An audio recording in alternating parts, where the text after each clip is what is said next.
हम YouTube channel को subscribe करें और बेल के आइकन पर क्लिक करें।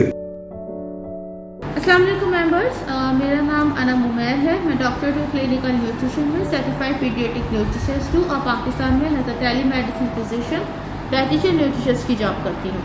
आज मैं आपके साथ जिस टॉपिक पे आई हूँ वो बेसिकली टॉपिक है बेली फैट्स के ऊपर। बेली पॉट फैट्स जिसको हम कहते हैं या बल्जी बेली जिसको हम कहते हैं, उनके ऊपर है कि पेट बाहर रह जाना। उनकी क्या वजूहातें हैं? सबसे पहले मैं आपको ये बता दूं कि दो तरह के फैट्स होते हैं, ठीक है, जिसको पहले को हम कहते हैं सबकंटीनियस फैट और दूसरा जो होता है विस्कुलर फैट। जो सबकंटीनियस फैट होता है वो फैट को मैं आपको डिफाइन कर दूं इजी वर्ड्स में। वो फैट जो होता है वो हमारे स्किन के लेयर पर होता है, ठीक है। और जो विस्कुलर जो फैट्स होते हैं वो हमारे ऑर्गन्स के इर्द गिर्द होता है। मतलब वो फैट जो होता है ना वो रैप होता है हमारे एब्डोमिनल ऑर्गन्स में इनसाइड द बॉडी। अब इससे ये थोड़ा दोनों फैट्स डेंजरस हैं, लेकिन इसका ये है कि इससे हार्ट डिजीज और लिवर डिजीज भी हो सकती है। जैसे कि फैट्स लिवर फैटी होता है कि फैट्स स्टोर होने लगता है, ये वैसे एक एग्जांपल मैं आपको दे रही हूँ। इनकी सर्टेन कॉजेज है। ये जो बेली फैट्स होते हैं या बल्जी बेलीज होती हैं, बेली पॉट्स होते हैं, इनकी क्या वजूहात है? सबसे पहले बॉल्टिंग की वजह से होता है। अगर किसी को बहुत ज़्यादा कॉन्स्टिपेशन है या इरिटेबल सिंड्रोम्स की परेशानी है या फीमेल्स को उनकी ओवरीज में सिस्ट है या बैक्टीरियल इन्फेक्शन है या उनकी जो स्टमक में जो है वो भूखे रहते हैं कि हम अपनी डाइट कर रहे हैं, रमज़ान चल रहे हैं तो रमज़ान में ये क्या अफ्तारी करेंगे, डिनर नहीं करेंगे, बस सहरी और अफ्तारी कर लेंगे तो वेट लूज हो जाएगा। ये गलत है। कैलोरीज स्टोर हो रही हैं, वो फैट्स यूज़ कर रहे हैं, उनकी बॉडी को एनर्जी चाहिए। जब उन्हें कार्विंग होगी तो वो कुछ भी खाएंगे, शुगरी चीज़ लेंगे, फैटी चीज़ों को लेंगे, जिसकी वजह से ये बढ़ता है। एक हमारी बॉडी में स्ट्रेस फैट्स भी होता है जिसको हम कहते हैं एंड्रियल।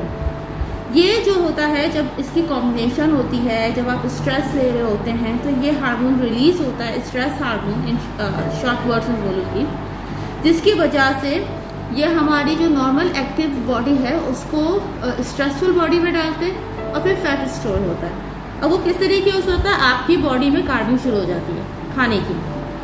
परेशान इंसान होता है तो वो कहते नहीं मैं परेशान में बहुत ज़्यादा खाना खा रहा हूँ। यही उसकी वजूहत है कि वो उसके हार्मोन्स को रिलीज हो रहे हैं और वो फिर कार्विंग की तरफ जा रहा है। दूसरा है पोस्ट प्रेगनेंसी बेली।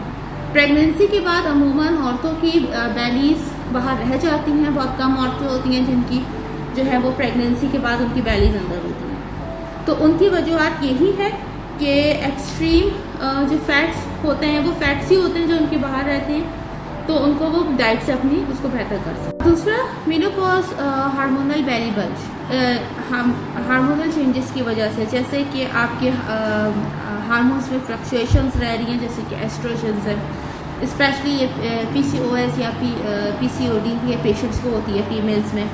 इंसुलिन रेजिस्टेंट डिक्रीज हो रहे हैं आपके मसल मास में, आपके सोने का पैटर्न ठीक नहीं है। इसके अलावा फूड इंटॉलरेंसी की अगर हम बात करें तो फूड इंटॉलरेंसी में आपको जैसे वॉल्टिंग हो रही है, कुछ सर्टन फूड है आपको एलर्जीज उससे हो रहा है, तो आपके एब्डोमेन को, आपके जो डाइजेस्टिव सिस्टम है, इम्यून सिस्टम है, उसको डिस्टर्ब उसने किया हुआ है, गैस है, स्टमक पेन है, डायरिया हो रहा है, इन सब की वजह से भी होते हैं। कॉमन वेट गेन, आपका नॉर्मली आप जो भी खा रहे हैं आपका उससे वेट गेन हो रहा है और ऑलमोस्ट आपका जो वेट है वो सारा स्टोर हो रहा है, आपकी कैलोरीज स्टोर हो रही है आपके स्टमक में, क्योंकि आपकी फिजिकल एक्टिविटी नहीं है और आपके सोने का पैटर्न ठीक नहीं है। This is also very important factor. ये कॉमन कॉज है। अब हम बात करते हैं कि किस तरीके से हम इनको मतलब how can we get rid of this belly bulge. तो आपने अपनी डाइट और एक्सरसाइज दोनों चीज़ों को मेंटेन करके चलना है। डाइट में आपने फाइबर की चीज़ें, वेजिटेबल्स की चीज़ों को ज़्यादा इस्तेमाल में रखना है, एक्सरसाइज रखना है, साइकिलिंग है, वॉकिंग है, जॉगिंग है, these are the best one to lose the weight. Cycling best होती है। हाई प्रोड्यूस फूड्स हैं या फैटी फूड्स हैं, शुगरी फूड्स हैं, उनको अवॉइड करें। पानी का इस्तेमाल ज़्यादा रखें क्योंकि अभी रमज़ान है, रमज़ान के बाद भी आप अपने पानी का इस्तेमाल सबसे ज़्यादा रखने की कोशिश कीजिएगा। और एक्सरसाइज, एब्स की एक्सरसाइज कीजिए। आपको फिजियोथेरेपिस्ट या आपको इंटरनेट से ये बेहतर मिल सकता है। मेडिकेशंस भी होती हैं, कुछ ऐसी मेडिकेशंस हैं अगर आपको कुछ प्रॉब्लम्स हैं, कॉम्प्लिकेशंस हैं, जैसे कि कॉन्स्टिपेशन की प्रॉब्लम है तो आप लैक्टेटिव्स यूज़ कर सकते हैं by the guidance of the doctor, not by yourself. Self medications सही नहीं होती हैं। प्रोबायोटिक्स भी मदद करते हैं वेट लूज पे और बॉल्टिंग में। अगर किसी को इश्यूज है बॉल्टिंग का तो डॉक्टर से पूछ के ज़रूर ले सकते हैं, और the dietitians. Hormonal replacement therapies, ये मेनोपॉज के लिए होता है, ये गायनेकोलॉजिस्ट ही आपको बताएंगी। बाकी सर्टन ड्रिप्स मिलते हैं, ड्रॉप्स होते हैं, जैसे मैंने मुझसे कंसल्टेशन में लोगों ने पूछा है, उनके साइड इफ़ेक्ट होते हैं और वो फूड अथॉरिटीज़ की तरफ से, मिनिस्ट्री की तरफ से आई वुड से कि वो अलाउ नहीं होते, उनके साइड इफ़ेक्ट्स होते हैं, वो प्रेगनेंसी में इस्तेमाल किए जाते हैं। अब अपने स्ट्रेस को रिड्यूस करें, आप ज़्यादा से ज़्यादा सोने की कोशिश करें। एज, सेक्स, जेनेटिकली अगर आपकी फैमिली में मोटापा है तो आपको ज़रूर इफ़ेक्ट करेगा, और आपके हार्मोनल लेवल्स, इन सब को ये बहुत ज़्यादा इफ़ेक्ट करता है। अब मैं आपको थोड़ा सा एक डाइट प्लान दे रही हूँ इन अ शॉर्ट वे। आपने अवॉइड करना है चीनी से बनी चीज़ों को, ज़्यादा से ज़्यादा लो फैट योगर्ट का इस्तेमाल कीजिए, लो फैट मिल्क का इस्तेमाल करें अगर आपको बॉल्टिंग इश्यूज़ बहुत हैं, डाइजेशन इश्यूज़ हैं। अदरवाइज आप you can go for the normal milk, full fat full cream milk. Whole eggs का इस्तेमाल करें, एग वाइट का इस्तेमाल करें। अगर किसी को एग योक से एलर्जी है या एग इंटॉलरेंसी है तो वो नहीं उसका इस्तेमाल करें, अंडे और अंडे से बनी हुई चीज़ों का। मछली का इस्तेमाल कर सकते हैं। आप रिड्यूस कर दें इनटेक ऑफ रिफाइंड कार्बोहाइड्रेट्स को, जैसे कि वाइट ब्रेड है, शुगर और कैंडी है, उसकी जगह आप बाजरे की, जौ की रोटी का इस्तेमाल कर सकते हैं। ब्राउन ब्रेड्स का इस्तेमाल कर लीजिए, ब्राउन राइस का। अगर ब्राउन राइस नहीं है देन इट्स ओके, आप हफ्ते में 1 से 2 बार ही राइस इस्तेमाल करें, वो भी हाफ का, उससे ज़्यादा नहीं। रेगुलर एक्सरसाइज रखें, अपना ट्रैक रखें कि आप क्या खा रहे हैं क्या नहीं खा रहे हैं। I am just giving you an example. आप अर्ली मॉर्निंग उठते हैं 6 to 8, या आपको मैं रमज़ान का नहीं बता रही हूँ, ये नॉर्मल है आपकी डेली रूटीन का। अर्ली मॉर्निंग में 6 to 8 आलमंड्स यूज़ कर लें, सोक्ड आलमंड्स, वो ज़्यादा बेहतर होते हैं, क्योंकि जो सोक्ड आलमंड्स होते हैं आप उनकी स्किन को पील ऑफ कर सकते हैं, और वो जब बॉडी में जाएंगे तो वो अच्छे से न्यूट्रिएंट्स को अब्जॉर्व करते हैं। ये इनकी एक रिक्वायरमेंट है। ब्रेकफास्ट में आप नॉर्मल हाफ कप दलिया रख लीजिए। इसके अलावा आप 2 ब्राउन ब्रेड के स्लाइसेस नहीं है तो आप दलिया का इस्तेमाल कर लें, वो इसलिए अवेलेबल है। 1 बॉयल एग रख लीजिए, 1 ग्रीन टी का इस्तेमाल कीजिए, या 2 एग वाइट्स के आमलेट्स इस्तेमाल कर सकते हैं। मिड मॉर्निंग में कोई भी सीजनली फ्रूट्स आपकी चॉइस पर है, इधर इट्स एप्पल, इट्स पेयर और इट्स बनाना।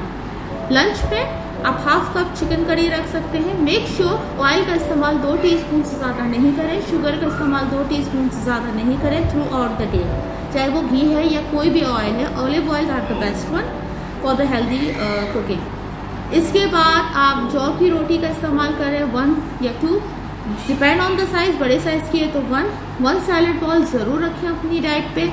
इवनिंग टाइम पे आप कोई भी लो फैट मिल्क ले सकते हैं, एलमंड मिल्क ले लीजिए, सोया मिल्क ले लीजिए, नहीं तो 1 ग्रीन टी आप दे सकते हैं।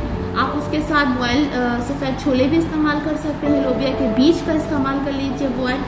डिनर टाइम में भी आप हाफ कप राइस रख लीजिए, नहीं तो 1 से 2 चपाती बाजरे की है, जो कि वाइट जो खुला चपाती होता है चक्की का, वो नहीं इस्तेमाल कीजिए।